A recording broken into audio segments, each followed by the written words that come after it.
नमस्कार, मैं प्रगति अग्रवाल और आप देख रहे हैं न्यूज प्लस 21। आइए एक नजर डालते हैं देश विदेश व राज्य की दिन भर की 21 प्रमुख खबरों पर। सीबीआई ने नेशनल स्टॉक एक्सचेंज के पूर्व सीईओ से की पूछताछ। 2 अन्य पूर्व अधिकारियों के खिलाफ जारी किया लुकआउट सर्कुलर। भूपेश कैबिनेट के अहम फैसले। 3 लाख बच्चों के लिए शुरू होगी बालवाड़ी। पहली बार टेक्सटाइल प्लांट लगेगा, बजट का अनुमोदन भी। छत्तीसगढ़ में तहसीलदारों की हड़ताल स्थगित। राजस्व कोर्ट की सुरक्षा के आदेश के बाद फैसला, लेकिन भ्रष्टाचार पर टकराव बढ़ा।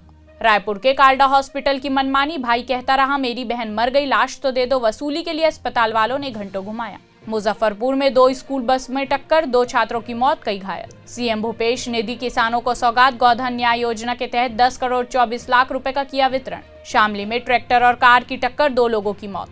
केंद्रीय मंत्री कुलस्ते का विवादित बयान। बोले हेमा मालिनी के गाल जैसी चिकनी सड़क बन गई। रेल मंत्री ने मुंबई की लोकल ट्रेन में किया सफर। स्टेशन के बाहर बड़ा पाव का लिया आनंद। दिल्ली खजुराहो के बीच विमान सेवा शुरू। केंद्रीय उड्डयन मंत्री ज्योतिरादित्य सिंधिया ने किया उद्घाटन। डासना मंदिर के पुजारी यति नरसिंहानंद जेल से रिहा। चीन सीमा पर तनाव। श्रीनगर लेह राजमार्ग के जल्द खुलने की राह आसान नहीं, बर्फबारी बनी रुकावट। कुमार विश्वास के आरोपों पर केजरीवाल के खिलाफ भाजपा का जंतर मंतर पर प्रदर्शन।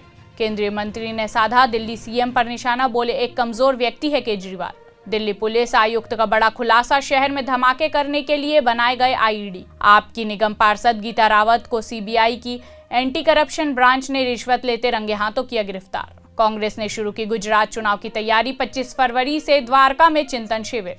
पिछले बार नौजवानों ने बीजेपी को नौकरी के लिए वोट किया, बदले में लाठियां मिली, बोले स्वामी प्रसाद मौर्य। अंडरवर्ल्ड डॉन दाऊद इब्राहिम के भाई इकबाल कास्कर को ईडी ने गिरफ्तार किया। पिता प्रकाश पाडुकोन की बायोपिक पर काम कर रही है दीपिका। 83 जीत से पहले उन्होंने भारतीय खेलों को ग्लोबल मैप पर रखा। प्रधानमंत्री नरेंद्र मोदी ने किया थाने दीवा के बीच बनी नई रेल लाइन का उद्घाटन। ऐसे ही तमाम जानकारी के लिए हमारे चैनल को लाइक और सब्सक्राइब करना ना भूलें और नोटिफिकेशन के लिए बेल आइकन जरूर दबाएं। देखते रहिए न्यूज प्लस 21, आपके हक की बात।